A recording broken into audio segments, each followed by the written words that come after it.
In this Back to Basics episode 3, we are talking home solar battery systems and everything you as a homeowner needs to know before investing in a battery. I'm Yorick, a solar consultant with over a decade in the Australian solar industry. As part of my work, I get asked lots of reoccurring questions about home batteries. Like, if the battery goes in the garage, do I need an ugly yellow bollard? How long will the battery last? I don't want to have to replace it every 10 years. If I get a battery, do I have to join a VPP? I don't want someone else controlling my battery. And what on earth happened to the battery rebate on the 1st of May? Let's get into it.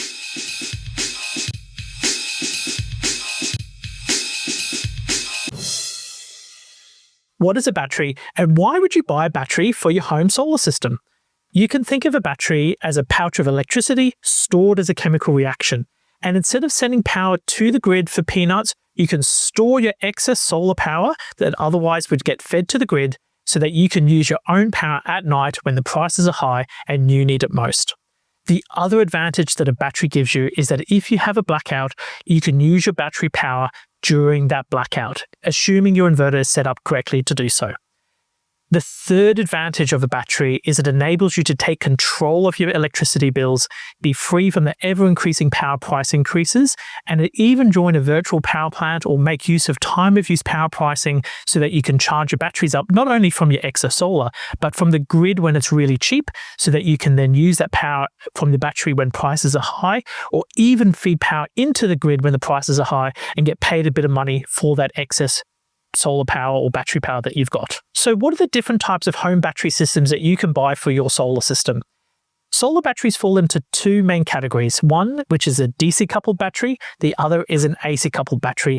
And this is all about how that battery connects to the panels and whether or not the power is fed directly as DC or if it gets converted to AC first. If you're getting a new solar system, so new panels, new inverter, new battery, all in one go, then that'll often be a DC coupled system. So the power comes from the panels, goes through the inverter, but doesn't get converted to AC, stays DC and feeds the battery. And only once you start draining the battery to use the power at night, does it do that DC to AC conversion. A AC coupled battery is often used as a retrofit option. So if you've got a pre-existing solar array and a non-hybrid inverter, or if you've got microinverters where the power's getting converted to AC power up on the roof, what you can buy is an AC coupled battery which has its own inverter built into it. And it sort of works independently from the solar system. So the power comes from the panels, gets converted to AC, then the power gets converted back into DC to charge the battery, and then when you discharge the battery, it gets converted in AC again. And you might go, well, that is a lot of conversions. Surely they're very inefficient. And yeah, unfortunately, there is a bit of loss in that DC to AC conversion and those multiple steps. But there are advantages and disadvantages of both. If you've got an old system that needs to be upgraded or made compliant with current standards before you can put the battery in, that can be cost prohibitive. And so sometimes installing an AC coupled battery tends to be the best solution for those applications. Regardless if you're getting a DC coupled battery or an AC coupled battery, there are also subcategories within those. There are high voltage batteries, there are low voltage batteries, and then there's DC to DC optimized batteries, which are really a low voltage battery that's being bumped up to a high voltage before it feeds the inverter. And I've been to multiple manufacturers and spoken to a range of different engineers about the pros and cons of these different battery types. And at MC Electrical, we really like high voltage batteries, like you find in the BYD HVM or the Fronius Reserva, or say the Sungrow batteries, or Fox. These are all high voltage battery systems. And the advantage of a high voltage battery is it tends to be the most efficient. And also they're internally the simplest batteries. There's no extra power electronics to do conversions from low voltage to high voltage. And we expect that these high voltage batteries will be the longest lasting batteries that you can currently buy on the market. Now, low voltage batteries are often used for off-grid applications or for caravans. It's very rare that you would see these on a grid-connected system, but something like Victron or Dye batteries, these are examples of low voltage batteries that can be used in off-grid applications. The DC to DC optimized system is what you find in things like Huawei, SIG Energy, Anker, and a lot of the new batteries coming out of China. And you might wonder why that is the case. And look, there's a lot of marketing out there at the moment. And it's not to say that there aren't advantages of these DC to DC optimized systems.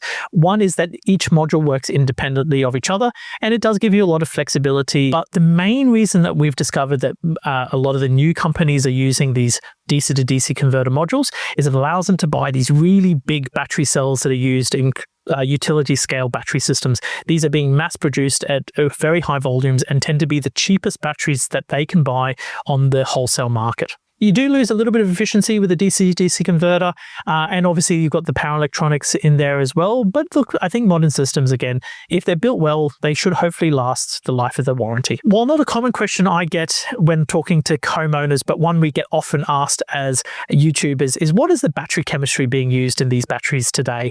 And the reality is that almost all home battery systems are using lithium iron phosphate. When we're talking about electric cars, there's often a discussion of should you buy the nickel manganese cobalt or NMC or the LFP batteries. So home batteries are always LFP. They're a little bit less energy dense and they're a bit heavier, but we're not trying to accelerate a BYD battery, home battery from 0 to 100 kilometers an hour in 3.8 seconds.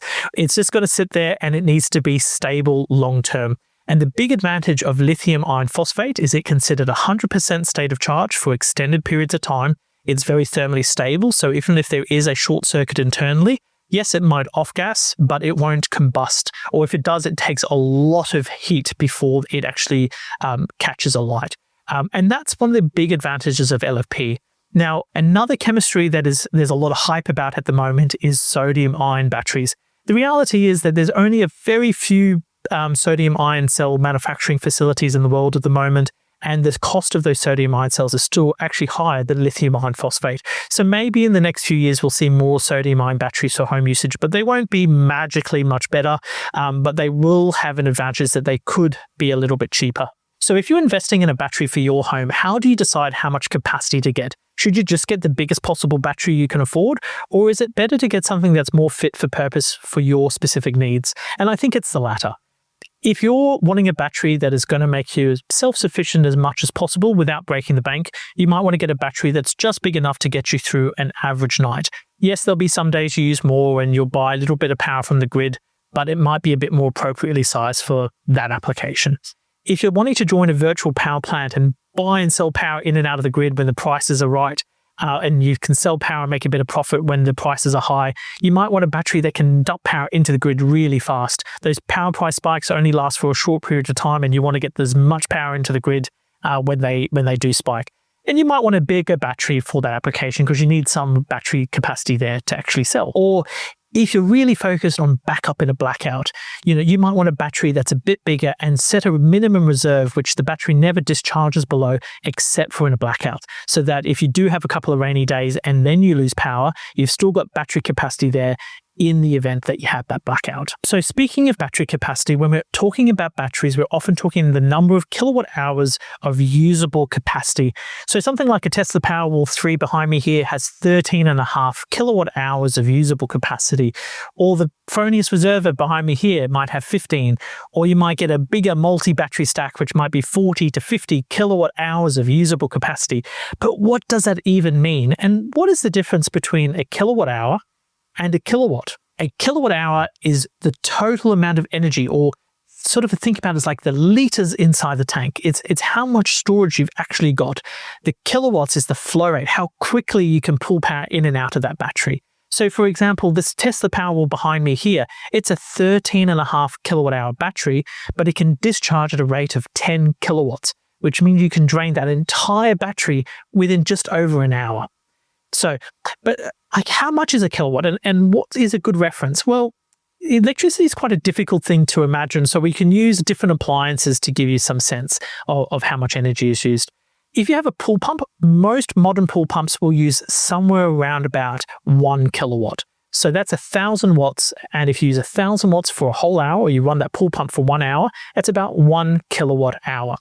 Or if we think about a fridge, for example, a very inefficient fridge might use 250 watts or a quarter of a kilowatt. And if you ran that for 4 hours, that would give you 1 kilowatt hour.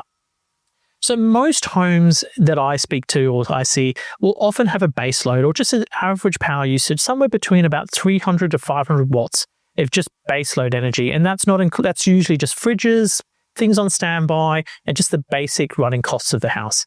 And then when you start turning things like air conditioners on or pool pumps on or hot water systems on, that's when you see the power usage skyrocket to much higher power draws. So a electric hot water system might use 3.6 kilowatts. And that could drain a 10 kilowatt hour battery in about 3 hours. A home air conditioning system, depending on if it's a split system or a ducted system, could use anywhere from about 1 to 2 kilowatts all the way up to about 10 kilowatts. It just really depends on how big it is. And this is where speaking to a consultant can be really helpful. When you look at your power bill and you're trying to decide how big a battery to buy, it's good to see how many kilowatt hours that you're buying from the grid. If you don't have solar, then your power bill is going to be everything you're using for that full 24-hour period. And some of that's going to be during the day and some of that's going to be at night. And you don't need a battery to get you through that full 24 hours. And so you need to have a discussion about how much is daytime usage and how much is nighttime usage. Now, if you've got an existing solar system, then you can actually use the solar consumption monitoring, if you've got it, to see how much power you're actually buying in at night and how much excess solar you're selling into the grid. And that can actually be very helpful in figuring out what size battery to get. If you don't have consumption monitoring, then looking at your bill will tell you what you're predominantly using from the grid at night. It's still not perfect, but it's a much more helpful guide than taking a wild guess. Another factor that should come into the calculation when deciding on what capacity of battery to get is how the federal battery rebate comes into play. Before the 1st of May 2026, the bigger the battery, the more rebate you got up to the 50 kilowatt hour mark, which meant there were a lot of people putting these really oversized batteries, 50 kilowatt hour batteries on homes that used very little power. And this was unfortunately not fit for purpose. The federal government changed the battery rebate scheme from the 1st of May, and now you'll get the full rebate for the first 14 kilowatt hours. Then it's 60% from 14 to 28, and then 15% from 28 to 50. You can still claim a rebate up to a 100 kilowatt hour battery, but there's no additional rebate for anything beyond 50 kilowatt hours. And I think what we'll see is batteries scale from 50 kilowatt hours down to anywhere from the mid 20s to low 30s for most new installations as of the 1st of May. And this is much more fit for purpose for an average power user. A large power user would rarely use more than 30 kilowatt hours overnight. Now, there's always going to be exceptions. If you've got an EV, for example, you might use more, but a small household might only use 5 to 10 overnight if they're very conservative. So the change in the government rebate means that you get most of the rebate for the first 28 kilowatt hours of battery capacity and allows batteries to be much more fit for purpose for the average power user. Another really important factor to consider when purchasing a battery for your home is where in the home can you install the battery that is both safe and compliant. In Australia, we've got very strict fireproofing regulations when it comes to home battery systems. Mark and I have done multiple videos where we go through all the places you can and cannot install a battery. We now even have an interactive guide on the MC Electrical website where it breaks down all the rules and has all the locations where you may or may not install a battery. While I'm not going to go through every location you can and cannot install a battery in this particular video, that is a whole in-depth video all by itself, I'll give you some guidance as to where you can consider putting it. Now, the battery is not allowed to be in any room that is considered habitable. So non-habitable rooms are things like garages, laundries, bathrooms. Now, we wouldn't put a battery in a bathroom because it is a wet zone, but garages are a really good location. If there's any chance a car could hit the battery, then you do need a bollard. It doesn't have to be an ugly yellow one like this. It can be a slightly less ugly white bollard, which tends to blend in a little bit nicer with these white batteries. The other location that you can put a battery is outside. Now, you really want to keep the battery protected from the weather. You really don't want it getting too hot in the sun or getting too wet, especially if it's not designed to be in pouring rain. So generally speaking, on a south-facing wall, underneath a canopy or underneath an eave is a suitable location. There is also exclusion zones around the battery for things like doors, windows, and appliances that have to be followed. So if you do have a south-facing wall, the battery has to be at least 60 centimeters left or right from a window and has to be at least 90 centimeters more away from a window if it's above it. Same thing for appliances as well. So Yeah, check out our battery installation guidelines and have a look at the videos where we go through all the nuances of the regulations as to where you can put a battery. But the main thing is the garage, it needs bollards. If it's outside, it must be away from windows to habitable rooms and away from appliances like air conditioning systems. Another really important factor to consider when buying a battery for your home is if you have a blackout, what is going to be backed up. It is not a default that if you've got a battery, you're going to have backup capability in a blackout. It actually has to be configured to do so. And you also need the switchboard work done to make sure that it's compliant. At MC Electrical, we recommend backing up your most essential circuits. And this might be your kitchen, so your fridge will continue to run, your lights so that you can see around the house safely. I often recommend a small split system if you've got one, just because if it is a hot 40-degree night, you can keep a room at a comfortable temperature. We often recommend not backing up things like your hot water system or the oven, because these are very high power load appliances that can very quickly drain your battery, especially the hot water, because it kicks in automatically and you may not even realize that it's turned on. And before you know it, you've completely eaten up all your battery capacity. This is where talking to a consultant about what you want to get backed up in the blackout as part of your battery installation is really important. One part that needs to be discussed when choosing your backup circuits is what switchboard work is involved to bring them up to standard. If you've got a new home and everything and a fairly new switchboard, then you probably have Type A RCDs and RCBOs already. But if the switchboard's even 5 to 10 years old or older, then you may have to have a switchboard upgrade done as part of the battery installation. Every circuit that's backed up is technically on a new sub-switchboard, and it has to be brought up to compliance. And so you need Type A RCBOs or Type A RCDs. You can identify this by the squiggly lines on the RCD, but we've got a more in-depth video about battery backup in a blackout. So you've chosen your battery capacity, you know where it's going to get installed, you've decided on what essential circuits are going to be backed up, and everything's ready to roll. And now you're thinking to yourself, should you join a virtual power plant to try and buy and sell power in and out of the grid to make a bit of profit? I actually recommend against VPPs if you're new to solar and batteries. It is very much diving into the deep end, but if you are so inclined, it can be a way to occasionally make a bit of money from the excess solar and battery capacity that you have invested in. The idea behind a virtual power plant is combined with a range of other batteries on the grid, and when there is a spike in demand and the prices skyrocket, all those batteries feed power into the grid at the same time, basically acting as a power plant. And so instead of having to turn on a really expensive gas peaker plant, those batteries are acting as a power plant as a combined system. Before the battery rebate, there were lots of power price spikes, and this was what was driving power prices up, especially over the dinner time period. There are so many batteries in the grid now that a lot of these price spikes that made joining VPP very profitable are very much reduced now. We'll see them in extreme conditions like during hot summer heat waves and maybe some cold snaps in winter. But these days, the price fluctuations are pretty minimal, and the advantage of joining a VPP is less than what it used to be. Just because you got a battery and you claimed a rebate, you don't have to join a VPP, but the battery has to be capable of joining one if you chose to do so. Instead of joining a VPP, what I often recommend customers look at is a time of use power plan. There are multiple power providers now, but on the 1st of July, every retailer must offer at least a plan with a 3-hour free window in the middle of the day. And using this power price structure where you have a period of really cheap electricity, especially in the middle of the day, this can be used to a great advantage where you can, on a rainy day, charge your battery up from the grid so that you've always got a fully charged battery to get you through the dinner time period and when the prices are highest. It also means that you can avoid things like demand charges because it doesn't matter what the weather is, you've always got a fully charged battery by the dinner time period. One thing that's really important to remember and ask your installer to do is to set a grid import limit. What we found is that when people have their electric cars and they've got this 3-hour free window, they turn on the hot water, they charge the battery, they charge the car, and they've been overloading their main switch and actually tripping the house and causing them a blackout. This is very easy to overcome. Pretty much every inverter now has a built-in function where you can set a maximum grid import limit so that if you do get close to what the grid can supply to your house, the battery charge rate will drop down, and so that you won't trip the main switch. But this is an important thing to remember to set. To wrap up, one of the most common concerns we have from customers is how long will these batteries actually last for?